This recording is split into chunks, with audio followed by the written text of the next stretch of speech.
Welcome to a podcast brought to you by the American Academy of Orthopaedic Manual Physical Therapists. Our academy is a national organization committed to excellence in orthopedic manual physical therapy practice, education, and research, and we're here to explore a wide range of topics with you through interviews with content experts.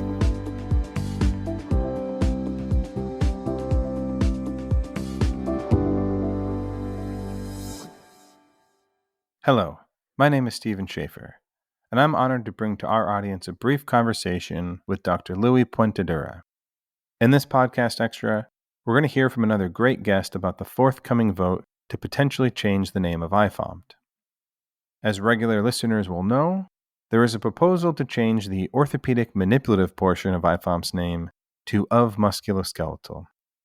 We've invited Dr. Puentedura to join us today because he's an IFOMPT perennial with a robust amount of international experience. And with that as our general introduction, let's get to the conversation. Dr. Puentedura, welcome to the AMP podcast. How are you doing today? Very well, thank you.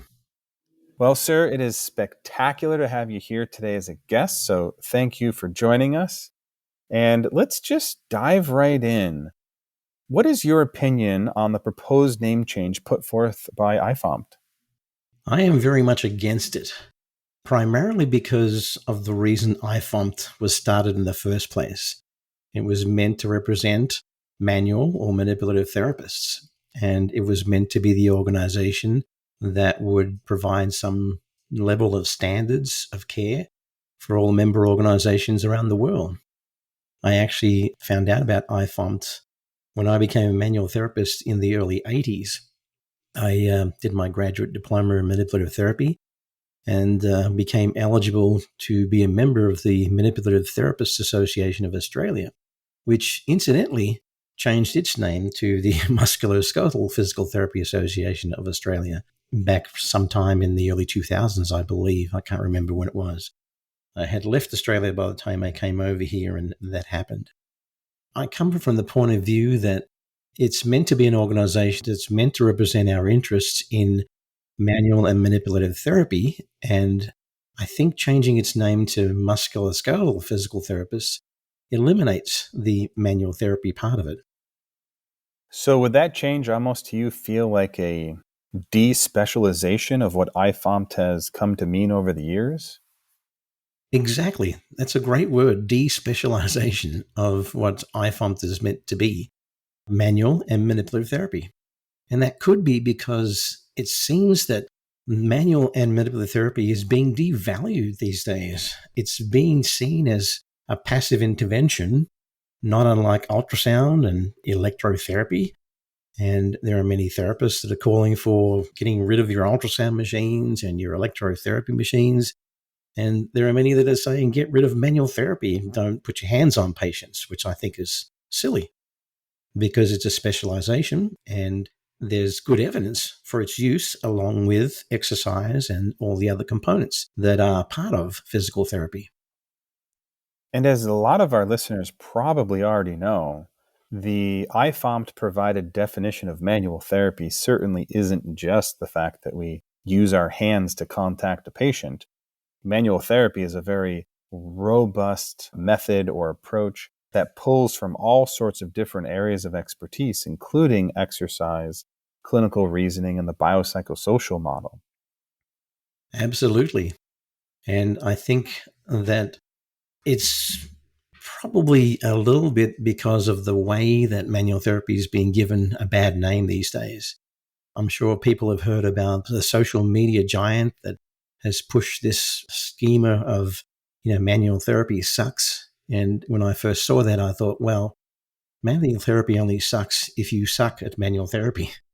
If you're a good manual therapist, then your manual therapy is wonderful and patients really respond to it and do well. But it's like anything else we do in physical therapy. We can't just give people exercises and tell people to do 10 reps and 3 sets of this particular exercise and walk away. There are exercise therapists who would say, oh no, you've got to look at the periodization, you have to look at the form, the posture, you have to control it all, make sure the patients are doing the exercises the right way. Well, I would argue the same thing for manual therapy and manipulative therapy. You can't just lay a patient down and, pop the joint any way you like. It has to be done with some skill and with appropriate care, with the right force and the right speed to get the maximum results. And I think there are far too many manual therapists who don't invest the time in developing their skills and becoming really good at what they do. I really appreciate that emphasis on the specialization, the education, the process to make sure that we're doing all of these different subcomponents in perhaps, let's say, the best way possible, or maybe an effective and efficient way, because we have to be this group of advanced professionals that are really bringing top-notch quality to our patients. And one of the things that I fear, of course, is that merely changing a name from orthopedic manipulative to musculoskeletal isn't actually going to accomplish that. Yeah, I agree with that. I think it's too general a term, calling it musculoskeletal association rather than manual or manipulative therapy. It seems like it's just generalizing it and not attending to the special needs of the group that want to be represented. And the group that want to be represented by IFOMPT are all the member organizations throughout the world that have physical therapists that want to specialize in manual and manipulative therapy.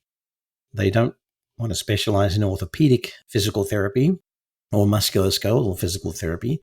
They want to specialize in providing appropriate and skilled manual manipulative therapy. That was an excellent point. And Dr. Puentedura, I was just wondering if you have any final thoughts on the topic. Yes, I think one other thing to consider is that perhaps this trend to move away from the term manual and manipulative therapy is because of some of the mistaken understanding of the research out there on the effectiveness of manual and manipulative therapy. One of the things that really struck me in reading the research is how a lot of the studies that actually look at manual and manipulative therapy and find that there's no significant difference between thrust techniques and non-thrust mobilization don't take into account whether the clinicians that are providing the interventions have a personal equipoise, whether they have a personal bias or belief that manipulation, a thrust technique, is more effective than a non-thrust technique, or vice versa. And there's some interesting research that looks at the effects of clinical equipoise. And another thing to consider too is that with the way the research is conducted, trials can either be prescriptive trials or pragmatic trials. And there's a lot of push for pragmatic trials because it resembles clinical practice. But the problem with pragmatic trials is that they allow the clinicians in the trials to decide what to do rather than prescriptively following a particular approach. And if you're studying two different approaches, thrust techniques versus non-thrust techniques, but you allow the clinicians to decide how much to do of each, then that really washes out the whole event. And the results actually show that. There's some systematic reviews that show that when studies are prescriptive, comparisons between thrust and non-thrust techniques, then manipulation wins. But if they're pragmatic, there's no significant difference between the two interventions. So they're things that need to be considered as well. As I think is always the case, these things, physiotherapy as a whole, as a matter of fact, are difficult to perfectly quantify and calibrate when it comes to a research study.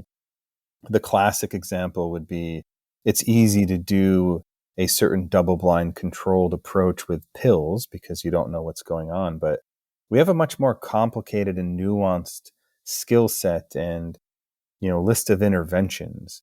Just like you, I would love to see much better research in this regard. I know clinically I get great results with manual therapy. I know of all of the physical therapists that I'm aware of, we're all doing much better work after we go through the rigorous process outlined by organizations like IFOMPT and AOMPT.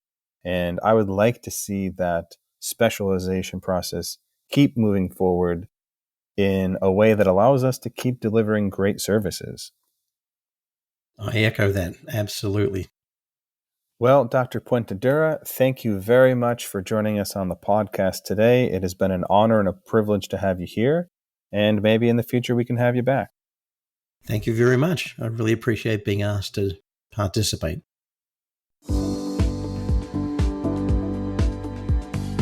This has been a production of the American Academy of Orthopaedic Manual Physical Therapists. You can learn more about the Academy by visiting our website at aaompt.org. You can also find us on Facebook, Twitter, and Instagram by searching for our acronym, AAOMPT.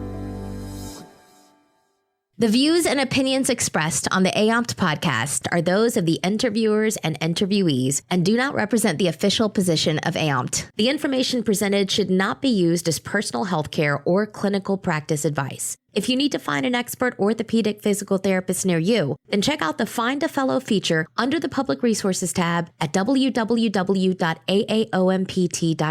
which you can find in the show notes.